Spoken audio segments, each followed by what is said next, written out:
शामली में बुलडोजर चलने के दौरान किसान की मौत से जुड़े मामले में पीड़ित परिजनों से मिलने के लिए राष्ट्रीय लोकदल के राष्ट्रीय अध्यक्ष जयंत चौधरी पहुंचे। जयंत चौधरी ने पीड़ित परिवार से मिलकर बातचीत की और पूरा मामला संज्ञान में लिया और परिवार के साथ मिलकर संवेदना व्यक्त की और सरकार को किसान की मौत का जिम्मेदार ठहराया। दरअसल आपको बता दें, मामला जनपद शामली के सदर कोतवाली क्षेत्र के गांव बहावड़ी का है, जहां आज राष्ट्रीय लोकदल के राष्ट्रीय अध्यक्ष जयंत चौधरी गांव बहावड़ी में पहुंचे और पीड़ित परिजनों से मिलकर पूरी घटना की जानकारी ली। मृतक किसान हरदन सिंह की फोटो पर फूलमाला चढ़ाई और संवेदना व्यक्त की। गांव बहावड़ी में 2 दिन पहले अतिक्रमण हटाने के नाम पर चले बुलडोजर से वो राजस्व विभाग की टीम के साथ झड़प व पुलिस विभाग की धमकियों से किसान हरदन सिंह की मौत हो गई थी, जिसके बाद आज राष्ट्रीय लोकदल के राष्ट्रीय अध्यक्ष जयंत चौधरी गांव पहुंचे और परिजनों से मिलकर सांत्वना दी। इस अवसर पर उन्होंने सरकार को नंगा नाच व क्रूरता का पराकाष्ठा का आरोप लगाया। परिवार सामाजिक व 94 साल के किसान हरदम की मौत हो गई, लेकिन सरकार विनाश के कार्य पर चल रही है। जयंत चौधरी का कहना है कि वो बहुत दर्दनाक घटनाक्रम हुआ है, ये नंगा नाच है। अहंकारी सरकार जो दमनकारी नीति अपना रही है, क्रूरता का परिचय दे रही है। सरकार कभी क्रूर नहीं होती, सरकार की शरण में समाज रहता है। लोग चाहते हैं कि सरकार के माध्यम से हमारा काम हो, विकास करा नहीं पा रहे। जो वर्षों से निर्माण है, बिना किसी सुनवाई के, बिना किसी कार्रवाई के, बिना किसी चीज़ के संज्ञान में लिए बिना नोटिस दिए हुए बुलडोजर भेजे जा रहे हैं। लखनऊ में भी बुलडोजर तोड़फोड़ कर रहे हैं और बड़ी बात यह है कि यहाँ 94 साल के जिनकी समाज में अच्छी छवि थी, क्योंकि उनकी उस कार्रवाई के दौरान मृत्यु हो गई। और परिवार के लोगों से मैंने मुलाकात की है, उनकी मांग है, जो मांग है मैं पुरजोर रूप से उनका समर्थन करता हूं। उनको न्याय मिलना चाहिए। अमानवीय व्यवहार हुआ, अधिकारी यहां पर खुद थे, सरकारी बुलडोजर चल रहा था और चलते चलते एक अच्छे इंसान की मौत हो गई। उसको देखते हुए भी अपनी कार्रवाई उन्होंने जारी रखी। जो जैसे क्रूर शासन है, उनका कुछ समाधान होना चाहिए। जनता भी इस बात को सोचे, आरोपियों के खिलाफ सख्त से सख्त कार्रवाई की जाए। ना तो इनको नोटिस दिया गया और नुकसान पड़ोसी का भी हुआ। इलाहाबाद में जो बड़ी घटना है, मकान दूसरे के नाम है और कार्रवाई मकानों पर की जा रही है। और अगर कोई बड़ा अपराधी भी हो तो ये नहीं है कि आप उसका मकान ढहा दोगे, आप कानून की धारा के तहत उसके खिलाफ कार्रवाई कर सकते हैं। मकान में परिवार में उसके और भी लोग बसते होंगे, उन्होंने क्या गलत किया? और यहाँ तो बहुत पुराना निर्माण है। इस परिवार ने गाँव में विकास कार्यों में बहुत सहयोग दिया है और उन्होंने अपनी ज़मीन को भी दिया हुआ है। समाज के साथ चलने वाला परिवार है और मेरी संवेदना इनके साथ है। बहुत दर्दनाक एक घटनाक्रम हुआ है और ये एक नंगा नाच है।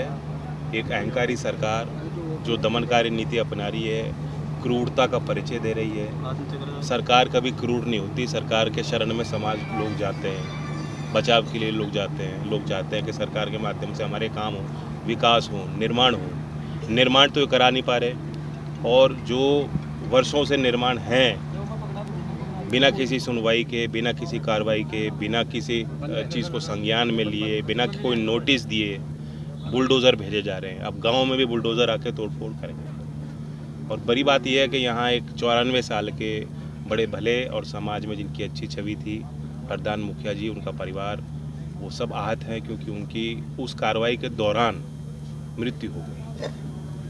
और अब वो परिवार के लोगों से मैंने मुलाकात की है। उनकी वाजिब मांग है, उस मांग का पुरजोर मैं समर्थन करता हूँ कि उनको न्याय मिलना चाहिए।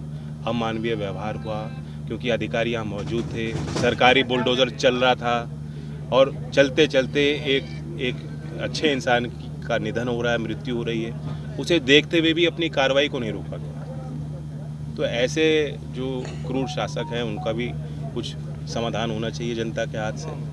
और जो ऐसे अधिकारी हैं जिन्होंने इस तरह का व्यवहार, जो बर्ताव किया है, उनको सख्त से सख्त उनके खिलाफ कार्रवाई हो, दंड उनको मिलना चाहिए। सर, बिना किसी नोटिस दिए पूरे उत्तर प्रदेश में बुलडोजर की कार्रवाई कराई जा रही है, यहाँ पर भी नोटिस नहीं दिया गया। जी, नोटिस इनको भी नहीं दिया और नुकसान पड़ोसी का भी हुआ, पड़ोसी का भी नुकसान कर दिया। इलाहाबाद में भी जो बड़ी घटना है, आपको पता है, मकान उनके एक दूसरे के नाम है और कार्रवाई उनको दूसरे के खिलाफ करनी थी और पूरा मकान ढा दिया।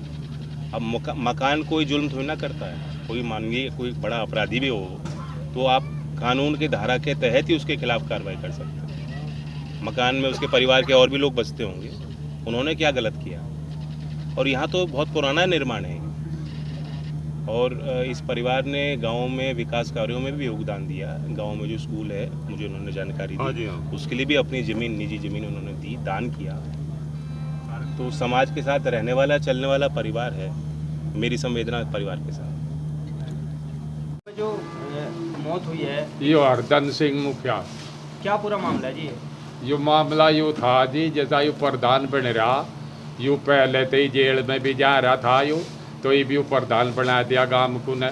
तो यहाँ से कि न मारा अवैध कब्जा बताकर यहाँ से कि चौतरा जो हमारा मकान ढुआ, तो ये हमारा पुराना बाप दादाओं के आगे का नुकान हुई है हरीफ भी।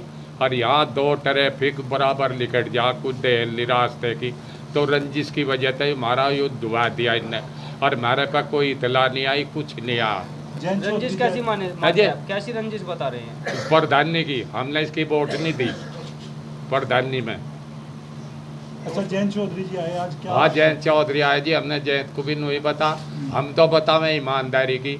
और ये और बतावे वहाँ वो सा कोई कह दे हमारा भाई बिल्कुल ही ठीक था, तो सारे गांव को पता रही, इन्होंने लिखा हो बीमार। अच्छा, क्या उम्मीद है अब जैसे कि जयंत आए, इंसाफ मिलेगा? हाँ जी, हमें इंसाफ की उम्मीद है। नुआ जी नहीं मिलेगा जी, फिर जोड़ेंगे, फिर इनका रास्ते जाम करेंगे हम। अच्छा, ये जो बुलडोजर चलने के बाद मौत मानी जा रही है, हाँ जी हाँ। क्या उससे पहले कोई प्रशासनिक अधिकारी आया था यहाँ पे? प्रशासन अधिकारी आए थे जी एक महीने पहले, तो उन्होंने नू कहा, कहने लगा यू ही लिया था बंटी प्रधान ही।